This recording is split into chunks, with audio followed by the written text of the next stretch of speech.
로마서 7장 우리 1절에서 6절까지 말씀. 우리 한번 같이 우리 교독하지 말고 함께 읽으십시오. 함께 읽으면 함께 읽고 듣고 그럼 더 은혜가 될 것 같아요. 자, 시작하겠습니다. 형제들아, 내가 법하는 자들에게 말하노니 너희는 그 법이 사람이 살 동안만 그를 주관하는 줄 알지 못하느냐. 남편이 있는 여인이 그 남편 생전에는 법으로 그에게 매인바 되나 만일 그 남편이 죽으면 남편의 법에서 벗어나느니라. 그러므로 만일 그 남편 생전에 다른 남자에게 가면 음녀라. 그러나 만일 남편이 죽으면 그 법에서 자유롭게 되나니 다른 남자에게 갈지라도 음녀가 되지 아니하느니라. 그러므로 내 형제들아, 너희가 그리스도의 몸으로 말미암아 율법에 대하여 죽임을 당하셨으니 이는 다르니 곧 죽은 자 가운데서 살아나신 이에게 가서 우리에게 하나님을 위하여 열매를 맺게 하려 함이라. 우리가 육신에 있을 때에는 율법으로 말미암은 죄의 종력이 우리 지체 중에 역사하여 우리로 사망을 위하여 열매를 맺게 하였더니 이제는 우리가 얽매였던 것에 대하여 죽었으므로 율법에서 벗어났으니 이러므로 우리가 영의 새로운 것으로 섬길 것이요 율법의 조문에 묵은 것으로 아니할지니라. 아멘. 아멘. 오늘 설교 제목이 새롭고 아름답게라는 말씀으로 함께 나누려고 합니다. 로마서를 이렇게 읽고 묵상하다 보면 바울이 참 논리적입니다. 우리 로마서 6장 마지막 절에 보면 죄의 싹은 사망이요 하나님의 문사는 그리스도 예수 안에 있는 영생이라 그랬습니다. 사실은 그 말씀에 대한 해설이요 그 말씀에 대한 이해를 돕고자 바울은 더 그런 얘기를 하고 있습니다. 여러분, 그 일륜지 대사라는 말이 있죠. 우리 인생에서 가장 크고 중요한 일입니다. 그게 뭘까요? 예? 일륜지 대사는 결혼이죠. 결혼만큼 중요한 일이 없습니다. 내가 누구와 결혼하느냐에 따라서 내 인생이 행복해질 수도 있고 불행해질 수도 있기 때문에 그렇죠. 돌스토이는 말하기는 뭐라 그랬죠? 싸우러 갈 때는 한 번 기도하고 바다에 나갈 때는 2번 기도하고 또 결혼하기 전에는 몇 번 기도하라? 3번 기도하라. 3번 열심히 기도하라. 3번 기도하라 그러는데 그 3번이 뭘까? 3번을 뭐라고 기도했는가? 이렇게 3번 기도하라 그러는데 첫 번째, 진정한 사랑을 달라고 기도하라. 여러분, 사랑이 해서 기도했는데 무슨 진정한 사랑을 달라고 기도할까? 사랑의 열매는 결혼의 생활 가운데 이어지는 거죠, 사실. 사랑해서 결혼하지만 결혼해서 사랑을 알아가는 거예요. 사람들이 그걸 착각하고 있는 것 같아요. 화려한 결혼식이 있다 할지라도 그 결혼의 과정이 불행하면 아무리 화려해도 의미가 없습니다. 비록 정한수를 떠놓고 결혼했지만 그 삶의 끝자락, 결혼 과정이 행복하다면 그 사랑이야말로 진정한 사랑의 열매를 맺는 거죠. 진정한 사랑을 달라고 기도하라. 두 번째는 이런 걸 기도하라 그랬어요. 서로 이해하고 참을성을 가지게 기도하라. 여러분, 부부가 살면서 이해한다는 거, 참는다는 거, 이제 저희 교회부터 에버리지 연령이 70이 넘었기 때문에 웬만하면 이해하고 참는 것 같아요. 그죠? 할렐루야. 여전히 이해 못하신 분 계세요? 그저 부인이 뭐라 그러든지 남편이 뭐라 그러든지 이해하고 이제 참는 분들만 계시는 것 같아요. 세 번째, 뭘 위해서 기도하라 그러냐면은 함께 성장하고 배우자에게 헌신할 수 있는 힘을 달라고 기도하라. 그죠? 이때까지 내가 내 마음대로 살았다면 이제 내가 70이 넘었는데 여자까지 나를 위해서 사는 것이 아니라 이제는 내가 부인을 위해서, 남편을 위해서 머슴이 되고 식모가 되어야지. 할렐루야. 그렇게 살면 가정이 행복합니다. 아멘. 우리 남자분들 머슴 될 사람 손 들어보세요. 아무도 안 계시는 거. 할렐루야. 내가 손을 안 드신 분은 종이 되기로 결심하는 줄 믿겠습니다. 할렐루야. 사랑해서 결혼하는 것이 아니라 결혼해서 사랑을 만들어 가는 겁니다. 결혼에 대한 많은 그 명언들이 있는데 그 가운데 쫙 눈에 띄는 그 명언이 있더라고요. 행복한 결혼은 두 사람이 서로 눈을 바라보는 것이 아니라 같은 방향을 바라보는 것이다. 할렐루야. 괜히 남편이 지그시 부인을 바라보면 여보 뭘 째려? 뭘 봐? 그게 아니라 괜히 서로 눈을 마주 봐봐야 싸움만 나죠. 괜히 쓰레기통 갖다 버리라고 그러고 싸움만 나니까 같은 방향, 주님 바라보고 사랑을 바라보고 사는 게 필요하다. 그런 얘기겠죠. 데이비드 윌리엄스는 이런 말을 했어. 좋은 결혼이란 완벽한 두 사람이 아니라 서로의 차이를 즐기고 존중할 줄 아는 두 사람의 연합이다. 부부가 살다 보면 얼마나 다른지 몰라요. 가끔 교인들이 그런 얘기, 목사님, 저는 부인하고 너무 달라도 너무 달라요. 먹는 것도 다르고 생각도 다르고 보는 것도 다르고 취미도 다르고 같은 게 하나도 없습니다. 그래서 맺어준 거예요. 할렐루야. 그래서 하나님이 맺어준 겁니다. 서로의 다름을 이해하고 서로의 차이를 존중하고 연합하라 하는 거죠. 우리가 결혼해서 한 몸이 되는 것은 순식간이잖아요. 하룻밤 지나면 한 몸 돼요. 그러나 중요한 것은 연합하는 것은 힘이 듭니다. 서로의 다름을 인정하고 존중하고 배려하는 것은 시간이 걸리고 필요합니다. 여러분 보통 우리가 텔레비를 보게 되면 부인이 보는 프로그램하고 남편이 보는 프로그램이 다르잖아, 그죠? 당신 뭐 그런 거 봐. 나 이게 재미있는데. 그 쓸데없는 걸 뭐하러 봐. 그러는 게 아니라 서로의 취미와 서로의 존중하는 그런 넉넉한 이해가 연합이라는 아름다운 가정을 이루어 가는 겁니다. 결혼은 기쁨을 배로 슬픔을 반으로 나누는 일이다. 할렐루야. 모든 것이 그렇죠. 서로가 이해하고 덮어주고 하나 될 때에 우리의 삶이 행복하게 됩니다. 여러분 성경 창세기 2장 24절에 보면 남자가 부모를 떠나, 이 남자가 부모를 떠나지 않고 여전히 부모 밑에 있으면 힘들어요. 그의 아내와 합하여 둘이 한 몸을 이룰지니라. 한 몸을 이룰지니라. 성경은 그렇게 이야기하고 있습니다.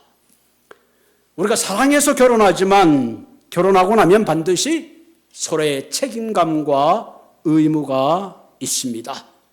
결혼 전에는 내 마음대로 살아왔지만 결혼을 하는 순간부터 이제는 내 마음대로 하는 것이 아니라 서로가 연합해서 존중하며 책임과 의무를 다해야 하는 거죠.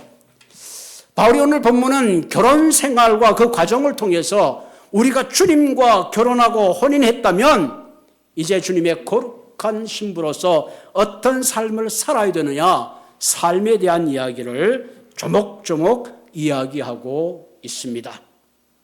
우리가 예수를 믿는 것은 니크 오브 타임입니다. 그리스도의 십자가를 내가 믿는 그 순간부터 하나님의 은혜로 구원받는 하나님의 자녀가 되고 주님의 거룩한 신부가 되었다면 이제는 주님과의 아름다운 결혼 생활의 가정을 이어가야 합니다. 많은 크리스천의 실패의 원인이 어디에 있느냐? 주님 나를 사랑하고 주님을 향하여 내가 이 생명 드리라는 고백은 있는데 그 주님과의 삶의 과정을 실패하기 때문에 우리가 거룩한 삶을 살아내지 못하고 아름다운 신앙생활을 하지 못하는 이유가 거기에 있습니다. 우리가 하나님의 자녀가 되었으면 자녀다운 삶을 살아야 합니다.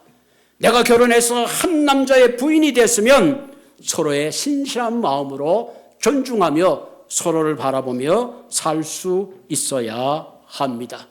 그래서 오늘 바울은 법에 대한, 결혼에 대한 상식적인 것을 설명하면서 우리가 주님의 거룩한 신부로 어떻게 살아야 되는가 하는 귀한 말씀을 우리에게 전해주고 있습니다. 자, 본문 1절에 보면 너무나 쉬운 얘기입니다. 더 이상 설명이 필요 없어요. 형제들아, 내가 법을 아는 자에게 말하노니 이 정도 상식은 너희들 알잖아. 너희는 그 법이 사람이 살아있는 동안만 그를 주관하는 줄 알지 못하느냐. 그렇잖아요.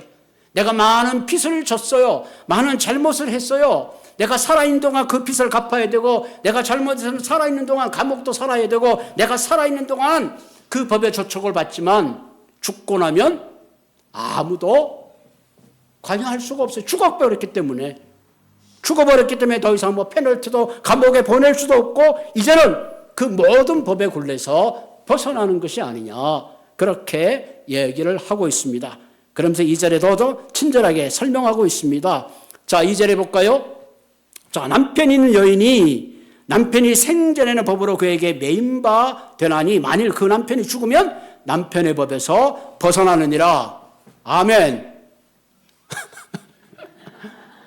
남편이 살아있는 동안은 남편의 법이 있잖아요. 가정의 법이 있잖아요. 마찬가지, 남편도 마찬가지인데, 근데 남편이 죽어버렸어. 부인이 죽어버렸으면 이제는 행복한 거예요. 네? 행복한 거예요. 더 이상 구석이 없으니까. 네? 여러분 가끔 뭐 농담 같지만 텔레비에 이렇게 보면 80 넘으신 분들이 모여가지고 제일 행복한 사람이 누군가 했더니 남편이 먼저 돌아가신 분들이 행복하더라. 불행한 얘기죠. 사실은 바울은 그 얘기를 하고 있는 것이 아니라 서로가 구속력을 가지고 있었는데 한쪽이 돌아가시게 되면 자유하게 된다 하는 법적 의미를 우리에게 이야기하고 있습니다. 물론 부부가 100살이 넘도록 같이 사는 것이 최고죠. 그만큼 행복한 건 없습니다. 그러나 지금 이 율법에 대한 이야기를 하면서 이해를 쉽게 하기 위해서 바울은 이런 예를 들고 있습니다. 그러면서 좀 더 이해를 하지 못할까 봐 한마디 더 하죠. 3절에 보면 바울은 친절해요. 남편이 있는데 남편 놔두고 바람을 핀다? 그건 나쁜 짓이다 하는 거죠. 그런데 만약 남편이 죽었으면 다른 남자 만져도 괜찮다. 할렐루야. 그렇게 얘기하는 거예요. 쉬운 얘기입니다, 여러분. 부인이 있는데 남편이 있는데 다른 남자를 만나면 그걸로 바람을 피웠다. 요즘 한국에는 간통죄가 없어졌다 그러죠. 어쨌든 간에 서로가 약속했으면 약속 가운데 지켜야 되는데 이미 남편이 있을 때는 남편에 충실해야 되고 부인에게 충실해야 되는데 한눈 팔면 안 된다. 그런 얘기를 하고 있습니다. 자, 여기까지는 우리가 충분히 이해가 됐습니다. 자, 그 다음에 바울이 하고 싶은 얘기는 4절에 있어요. 자, 그러므로 형제들아, 너희도 그리스도의 몸으로 말미암아 율법에 대해서 죽음을 당했으니 그동안 옛 남편인 율법이 나를 컨트롤하고 그 가운데 있었다면 이제는 다른 이 곧 죽은 자 가운데서 살아나신 이에게 가서 우리 하나님을 위하여 열매 맺게 한다. 더 이상 율법의 구속석에 있지 말고 율법에서는 자유했으니 이제는 그리스도의 신부로 그리스도 안에서 아름다운 열매를 맺는 그런 삶을 살아야 된다 하는 얘기를 하기 위해서 1절, 2절, 3절의 내용을 이야기하고 있습니다. 여러분, 그 일사부재리의 원칙이라는 말을 알죠? 이게 굉장히 법적으로 중요한 말입니다. 일사부재리의 원칙이 뭐냐면은 내가 물건을 훔쳤어요. 너 도둑놈이야. 도둑놈이라고 선고를 받고 옥고를 치르고 페널티를 받았으면 더 이상 도둑에 대해서는 묻질 않아요. 너는 충분히 그 대가를 치루었기 때문에 그렇습니다. 한 번 어긴 죄에 대해서 심판으로 물었으면 두 번 다시 묻지 않는 것, 그것이 바로 일사부재리의 원칙입니다. 이 일사부재리의 원칙은 사실은 굉장히 성서적이에요. 자, 주님이 우리의 죄를 위하여 십자가의 단번에 돌아가심으로 말미암아 율법에서 우리를 자유케 했으면 더 이상 율법을 가지고 우리를 정죄할 수 없다 하는 겁니다. 아멘. 이게 영적 일사부재리의 원칙입니다. 만일 우리가 우리 죄를 고백하면 저를 미쁘고 우러사 우리 죄를 사하시며 모든 불의에서 깨끗게 해주셨다. 주님, 내가 김 집사를 미워했는데 미치겠습니다. 안 미워하고 싶은데 보기만 하면 부글부글 끓어요. 주님, 용서해 주십시오. 기도했어요. 자, 주님이 내가 김비찬민을 용서한 걸 주님이 용서해 주셨을까? 미운 마음을? 그런데 그 다음날 또 보니까 또 미운 마음이 계속 있는 거예요. 여러분, 일사부재리의 원칙이란 뭐냐면은 우리가 주님께 기도하면 주님이 우리 죄를 용서해 준다는 확신이 분명해요. 어떻게 용서해 주느냐? 자, 김 집사가 미워서 기도했는데 그 다음 날 또 믿고 또 기도했더니 말씀을 볼 뭐 원수를 사랑하라고 그러고 뭐 이해하라고 그러고 막 기도하는 가운데 하나님 어떤 마음을 주냐면은 점점 하나님이 나를 어떻게 사랑했는가 사랑의 마음을 주는 거예요. 아, 그래, 그 사람도 나랑 참 연약한데 얼마 전에 봤더니 머리도 희끗희끗하고 참 주름도 보니까 참 불쌍한 영역이 생겨지게 미운 마음이 아니라 불쌍한 마음으로 들어가는 거예요. 불쌍한 마음이 들다가 또 기도하고 기도했더니 나 같은 왼수도 사랑하고 나 같은 못난 이도 사랑했는데 그 사람이 불쌍한 마음이 넘어서서 사랑한 마음으로 바뀌어 가는 겁니다. 아멘. 만일 우리가 우리 죄를 자백해 저는 미쁘고 우사 우리 죄를 사 모든 뿌리에서 깨끗게 해준다 그랬어요. 여러분, 다윗은 살인죄를 줬어요. 모세도 살인죄를 줬습니다. 하나님, 내가 욕심이 나서 이웃의 아내를 탐해서 이러이러한 범죄를 저질렀습니다라고 다윗이 기도할 때에 하나님은 그의 죄를 용서해 주시고 두 번 다시 그것을 묻지 않기 때문에 다윗이 다른 단계로 갈 수 있습니다. 하나님이 다윗을 만날 때 너 이놈 살인자야, 너 이놈 살인자야 계속 묻는다면 그 누구도 주님 앞에 존재할 존재가 없다는 겁니다. 우리가 주님 앞에 나의 죄를 구했으면 하나님이 내 죄를 용서해 주신 것을 믿으시기를 바랍니다. 그것이 영적 일사부재리의 원칙입니다. 내가 도둑질했습니다. 하나님 이거 나쁜데 두 번 다시 하지 않겠습니다 라고 기도했다면 주님은 내가 범죄한 거에 대해서 두 번 다시 묻지 않으십니다. 근데 목사님, 내가 또 죄를 짓고 도둑질하면 어떻게 되겠습니까? 그다음 반복하고 반복하면서 하나님께서 이제 도둑질하는 것이 취미생활이 아니라 점점 멀어지고 미워하게 되는 거예요. 그게 주님이 우리에게 주시는 용서의 법칙입니다.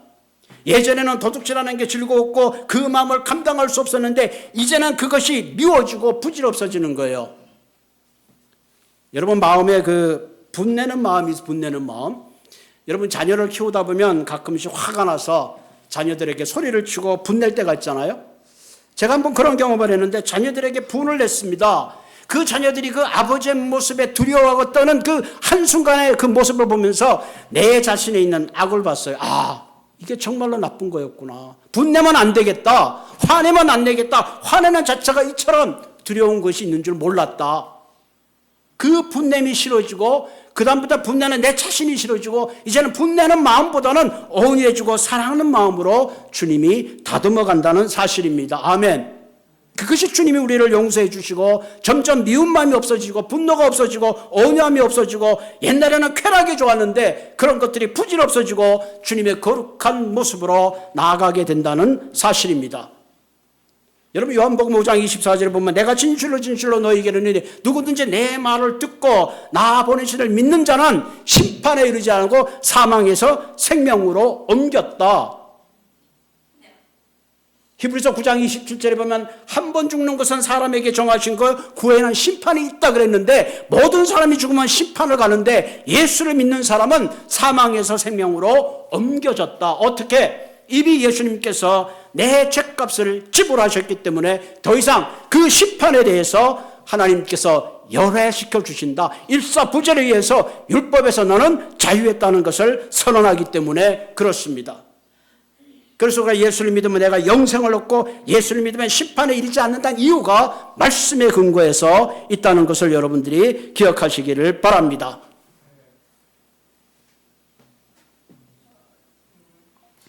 율법에 의하면 여러분, 율법은 우리가 율법대로 살 수가 없어요. 어떻게 우리가 율법을 따라 살 수 있겠어요?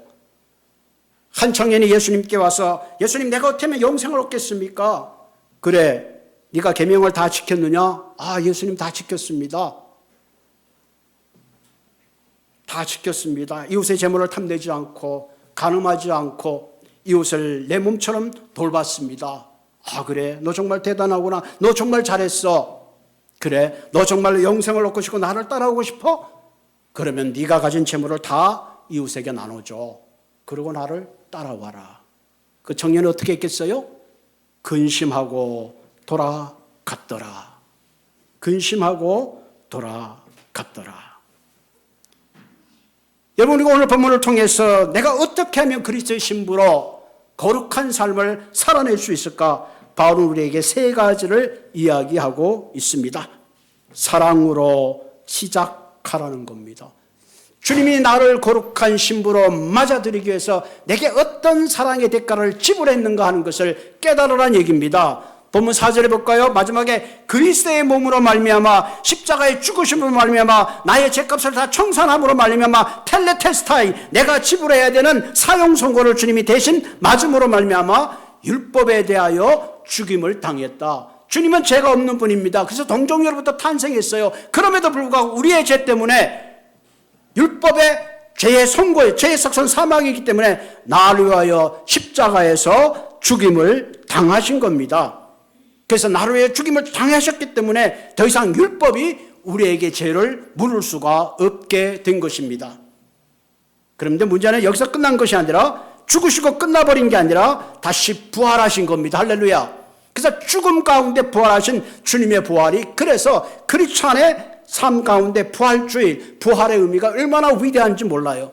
죄값으로 죽었으면 끝나버리는데 주님이 우리의 죄값을 청산하시고 우리를 다시 살려주시고 이제는 율법의 종으로 살아가는 것이 아니라 그리스도의 거룩한 신부로 살아가는 새로운 존재, 새로운 뉴빙, 그리스도의 거룩한 신부로 우리 한 사람 한 사람을 불러주셨다는 사실을 우리는 기억해야 합니다.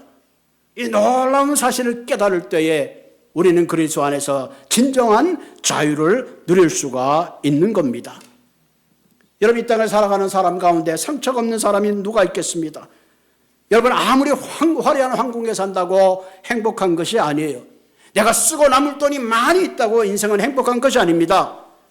정말 우리에게 꼭 필요한 것은 나를 위하여 조건 없는 사랑, 무한한 사랑으로 나를 품어주시고 용서해 주시고 나를 오늘 그리스도의 거룩한 신부로 맞아주는 그 사랑이 있을 때에 우리의 인생은 어디에 있든지 행복하고 어떤 시련이 있든지 그 시련을 이기고 나아갈 수 있는 진정한 행복의 삶을 살아가게 될 줄로 믿습니다.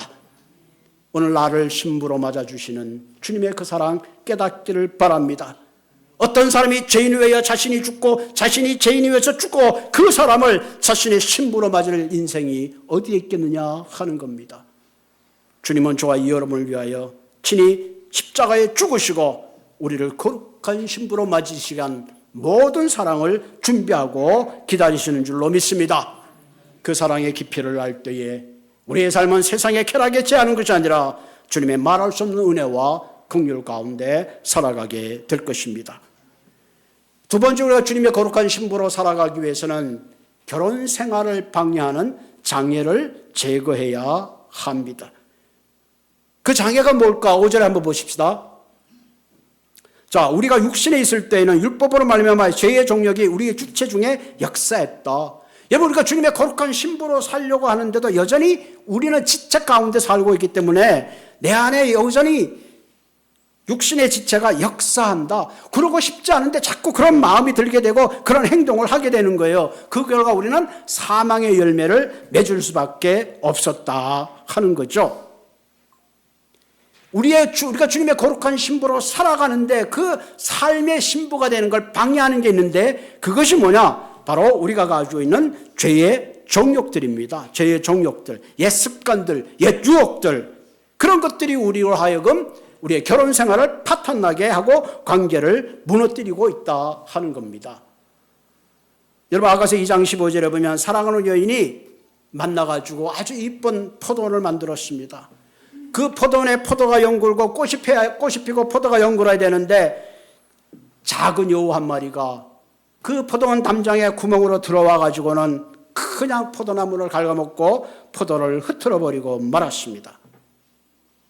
그래서 이 아름다운 포도원을 잘 가꾸기 위해서는 작은 여우를 잡아야 합니다. 여러분, 가정에서 불화가 나는 것은 뭐 때문에 불화가 나요? 뭐 이란과의 전쟁을 디베이트하다 전쟁 나나요?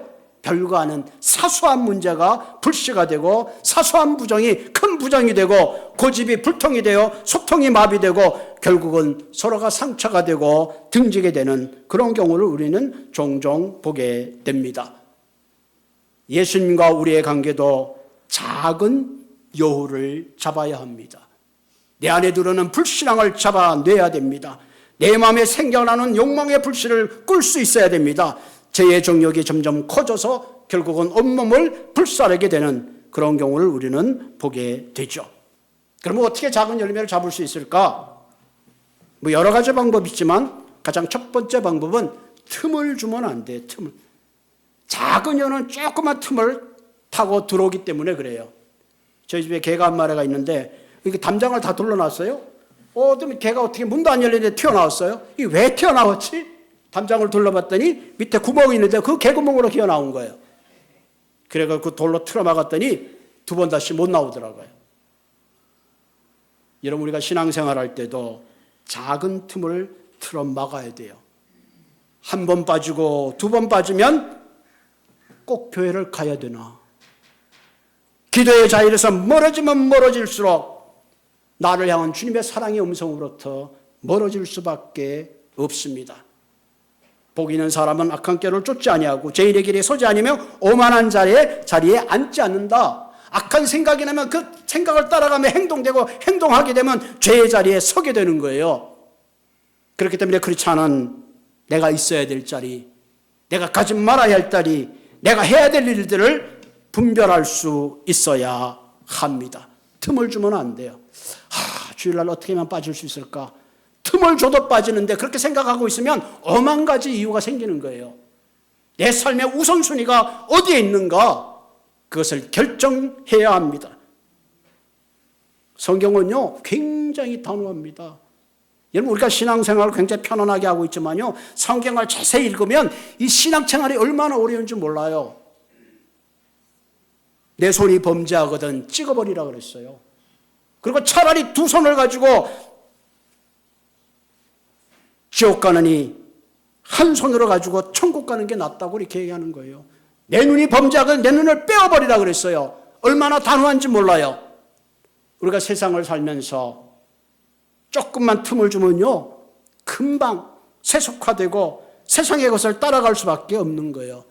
그래서 우리가 말씀의 자리에, 기도의 자리에 조금이라도 틈을 주게 되면 우리의 뜨거웠던 신앙이, 주님이 나를 위하여 지불했던 그 모든 십자가의 사랑이 하루아침에 무너지고 마는 겁니다. 주님과 우리의 사이를 이간하는 작은 요일을 잡기 위해서는 정직한 마음이 필요해요. 정직한 마음. 여러분, 우리가 사람을 만날 때도요, 정직해야 돼요. 거짓이 없으면 자유할 수 있습니다. 가끔 제가 그런 생각이 돼요. 우리 사무실에 이렇게 보면, 사무실에 이제 그 카피 머신이 있어서 교인들이 왔다 갔다 하기도 하고, 또 이상호 장로는 내 컴퓨터 가지고 뭐 거기에 그 재정이 있어서 그것도 달랑달랑하고, 가만히 생각해보니까 이거 내가 너무 들랑달랑하게 하는 거 아닌가. 이 프라이버시인데, 그 왜 그럴까? 다음 목회자가 오면 그거 가만 있을까? 그죠? 내가 자유로우면 무슨 일이든지 자유할 수 있어요. 근데 내가 거짓을 하고 감추기 시작하면 끝이 없습니다. 사람을 대할 때도요, 진솔하게 정직하게 대하면 가까워지게 돼 있어요. 이 사람은 이렇게 대하고 저 사람은 저렇게 대하면요, 거기에는 이미 하나님이 기뻐하지 않습니다. 그 모습은 하나님 앞에도 동일하게 나타나요. 여러분, 우리가 기도할 때 하나님 앞에 얼마나 솔직하게 가는지 우리 가슴에 손을 얹고 생각해 보십시다. 늘 거짓과 위선으로 돼 있으면 하나님 앞에서도 솔직하게 자신을 내어놓지 못할 때가 참 많이 있습니다. 우리가 주님의 거룩한 신부로 살아가기 위해서는 먼저 주님께서 나를 거룩한 신부로 맞기 위한 십자가의 그 사랑, 율법으로부터 자유케 했던 두 번 다시 묻지 않은 주님의 사랑과 용서의 기초 위에 서 있어야 되고요. 두 번째는 주님 앞에 우리의 관계를 이간질하는 불신앙과 그 여유를 잡아내는 영적인 무너짐의 틈을 틀어막는 그런 삶이 되시기를 바랍니다. 세 번째 필요한 건 뭐냐? 새로운 길을 따라서 살아야 돼요. 이게 6절의 사실 결론적 얘기입니다. 6절 볼까요? 자, 이제는 우리의 얽매였던 것에서 죽었으므로, 율법에 대해서 죽은 거죠. 율법에서 벗어났습니다. 이러면 우리가 영의 새로운 곳으로 섬길 것이요 율법의 조문에 묵은 곳으로 아니할지니라. 이제는 영의 새로운 곳으로 섬겨야 되는데 여전히 율법의 조목을 따라서 살아가서는 안 된다 하는 겁니다. 새로운 방향을 따라서 살아야 된다 하는 겁니다. 율법의 조문을 따라 살게 되면 우리는 사망의 열매를 거두게 되기 때문에 그래요. 여러분, 율법 하나하나를 따지다 보면요, 그 안에는 사랑과 용서가 들어갈 자리가 없어요. 율법의 조문을 따라 살다 보면 서로 정죄하고 심판하게 되는 거예요. 그러나 사랑을 가지고 살다 보면요, 덮어주게 되는 겁니다. 옳고 그런 것을 시비하는 것이 아니라 함께 때로는 못 본 척, 때로는 못 이긴 척, 때로는 속는 척, 때로는 모르는 척 사랑 가운데 살아가게 되는 거예요. 여러분, 어떤 사람은 다른 사람이 잘못한 걸 보면 못 참는 사람이 있습니다. 율법을 따라 살아가는 겁니다. 이제는 성령의 사랑의 법을 따라 살아가는 그런 삶이 되기 바랍니다. 성령의 사랑을 따라 살아가기 때문에 정죄하기보다는 용서하고 섬기고, 그러고 미워하기보다는 사랑하고, 조급하기보다는 인내하고, 판단하기보다는 의심하기보다는 믿어주는 그런 삶을 살게 되는 줄로 믿습니다. 우리가 주님을 알고 주님의 거룩한 신부로 살면서도 여전히 율법의 조문을 따라 살아가면 내주의 사람이 다 떠나가게 되는 것입니다. 권요비라는 우리 선교사님이 있는데, 이분은 어머님이 임신 중에 약을 심하게 먹어서 태어나면서부터 뼈가 좀 휘고 부러지는 희귀병을 가지고 태어났어요. 사실은 어릴 때 몰랐어요. 근데 한 4살 때 길을 가다가 허벅지가 부러지면서 다시 일어날 수 없는 그런 안타까운 일이 생겼습니다. 여러 번의 수술을 했지만 소용이 없었어요. 그래서 이분이 20대 초반에 이제는 내가 살 이유가 없겠다. 하나님, 제발 제 인생을 데려가 주십시오. 그렇게 하소연하고 있을 때에 마음에 이런 음성이 들렸습니다. 피투성이가 되어도 살아라. 에스겔서 있는 말씀이죠. 피투성이가 되어도 살아라. 그런데 이 말씀이 마음에 들어와서 살아야 될 이유는 모르지만 그 말씀을 붙들고 살게 됐습니다. 어느 날 휠체어를 타고 교회를 갔는데 교인들이 휠체어를 타고 온 자신의 모습을 너무 환영하고 따뜻하게 대해주는 거예요. 한 번도 아무도 나에게 이렇게 따뜻하게 대해준 적이 없는데 벌레 같은 나를 이처럼 환영하는 그 사랑에 감동이 돼서 교회를 출석하고 하나님의 사랑을 조금씩 알게 되었어요. 한 30세 때가 됐을 때 15시간의 긴 수술을 3번이나 받고 기적처럼 목발 없이 걷는 인생이 되었습니다. 그래서 이분은 너무너무 감사하고 그래서 이분이 이제 신대원을 갔습니다. 그 목사 안수를 받고 뭘 했는가 하니 의료보장구학이라는 걸 공부했습니다. 내가 이제는 다른 인생을 보호하는, 받쳐주는 그런 삶이 되어야 되겠다라고 결심을 했습니다. 그리고 2009년에 대지진이 난 동북 지역에 아내와 어린 자녀를 데리고 선교를 떠나게 되었습니다. 그리고 이분이 이런 고백을 합니다. 제 병이 하나님을 위한 병인지 될 줄 몰랐습니다. 자신의 병 때문에 정말 핸디캡이 있는 그 사람의 핸디캡을 보호자 하는 그런 인생의 아름다운 삶을 살았다는 그런 간증이 있습니다. 그런데 문제는 고난이 여기서 끝나지 않았어요. 그분이 아내와 결혼했는데 아내가 갑상선, 종양 위암이 발견되고 고통 가운데 있을 때 이분이 이렇게 고백합니다. 아내의 고통을 볼 때 내 고통보다 너무 힘들었다. 그러면서 이런 고백을 해요. 70세 죽거나 80세 죽거나 다 죽습니다. 중요한 것은 사명을 다하는 삶이라 그렇게 고백을 했습니다. 하나님은 어떤 버려진 인생이라 할지라도 주님의 사랑은 다시 우리를 고치시고 회복하시고 붙드시는 그런 분입니다. 하나님은 우리의 존재 자체를 귀하게 생각하십니다. 병든 분, 실패한 인생은 하나님 앞에 오히려 그 실패한 인생이 성공의 인생이 되게 하시는 그분이 바로 우리 하나님이십니다. 그럼 우리가 사랑하는 성도 여러분, 오늘 이 말씀을 생각하면서 내가 그리스도의 거룩한 신부로 우리의 남은 인생이 사명자로 살아가시는 한 분 한 분 되기를 주님의 이름으로 축복을 드립니다. 같이 기도하겠습니다.